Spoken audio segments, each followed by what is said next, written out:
a National Park Service ranger, a man whose entire life was dedicated to the wilderness and to understanding the exact terrain where he worked. He was wearing his full, distinct uniform with his radio on his belt. He was standing inside the visitor center at Chiricahua National Monument. He was literally surrounded by people and official buildings. The environment was not hostile. There was no stormfront moving in, and yet within a compact, known area, mapped and patrolled, Ranger Paul Fugate simply ceased to exist. He walked out the door for a short hike and vanished into nothing.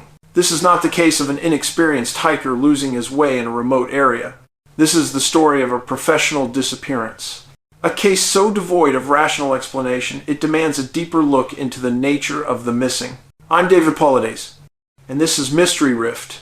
For years, my research on the missing 411 phenomenon has documented victims vanishing under what I call unusual circumstances in the wildest parts of North America. The case of Ranger Fugate stands apart because the victim was an insider. He was the one whose job it was to find the lost. It is a foundational mystery, not just for the National Park Service, but for anyone who believes in linear, conventional explanations. Paul Fugate was 41 years old when he disappeared on January 13th, 1980, from Chiricahua National Monument in Arizona. The site is a spectacular, isolated forest of rocks, known for its high-altitude, rugged terrain, but the physical location is not the primary mystery here. The circumstances of his vanishing defy every standard operating procedure of a rescue effort. This is where we need to apply the cold, hard lens of forensic geography. Let's analyze the timeline. At approximately 1:30 p.m., Paul was seen inside the visitor center. A short time later, around 2:00 p.m., he told a seasonal aide he was going for a quick walk on the nearby Lower Rhyolite Canyon Trail. This trail is critical. It's a short, well-traveled loop, literally starting right next to the administrative and residential buildings. He left behind a handwritten note on the counter. This note, simple and non-urgent, suggests he intended to return in a few hours. He was in his full uniform, with the identifiable flat-brimmed hat, carrying a small day pack and a radio. That's the last verified piece of data we have. A man in a distinct official uniform, walking less than a quarter mile from his office, on a familiar trail, in broad daylight. This is the first contradiction. Perfect conditions for visibility should have yielded immediate and easy answers. But instead, they produced a perfect, absolute void.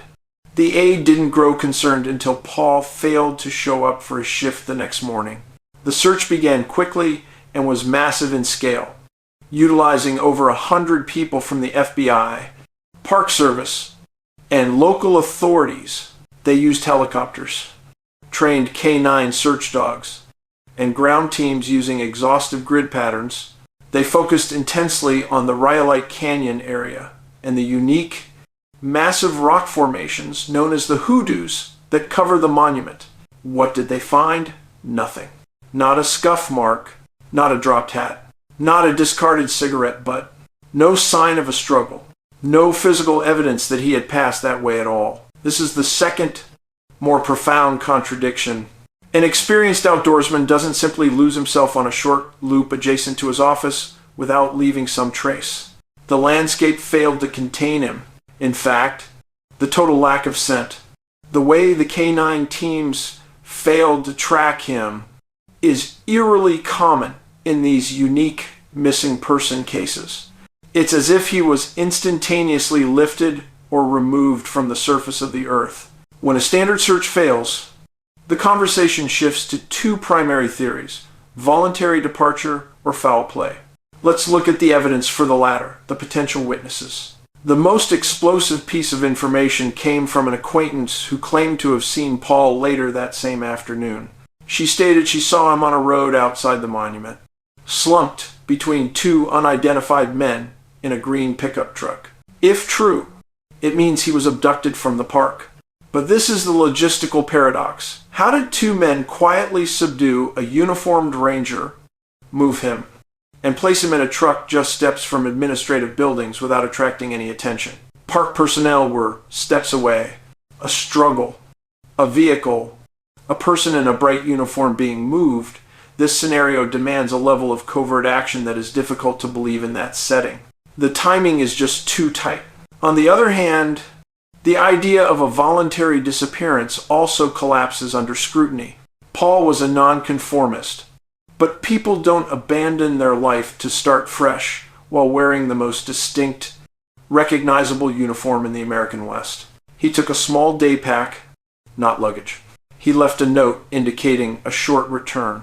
Leaving in the uniform suggests an act of defiance, or, far more likely, an intention to return in a matter of hours. The disappearance points not to a man leaving his life, but a man being forcibly or perhaps supernaturally removed from it. The evidence is contradictory, and that's often the hallmark of a missing 411 case. When we set aside the traditional simple explanations and look at the geographical context, the case aligns disturbingly well with my research. First, the isolation and terrain. Chiricahua is a highly complex, high-altitude labyrinth of rock. This extreme complexity often serves as the perfect stage for the inexplicable. Search efforts fail here. Second, the proximity to the unexplained. This isolated region, like many missing 411 cluster areas, has an oral history of unusual phenomena. Native accounts speak of strange lights or sounds emanating from these high, rocky towers.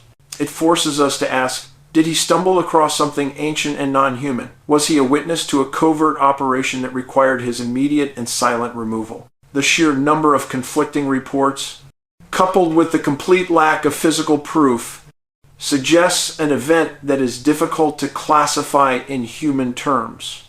It is the perfect enigma. The mystery of Paul Fugate is a testament to the fact that even those paid to control, manage, and understand the wilderness are not immune to its deepest secrets. The ranger became the missing person. He was a professional. He was in uniform. He was 20 steps from safety, and he simply evaporated into the thin Arizona air. 40 years later, no remains have ever been found. The official conclusion is a profound and chilling one: disappeared. This is not just a cold case. It is a fundamental paradox of geography, logic, and human disappearance. The environment he protected swallowed him whole and refused to yield a single piece of evidence. If a professional park ranger in a clearly marked uniform can be taken from a civilized location without a trace, what chance do the rest of us stand when we venture deep into the unknown?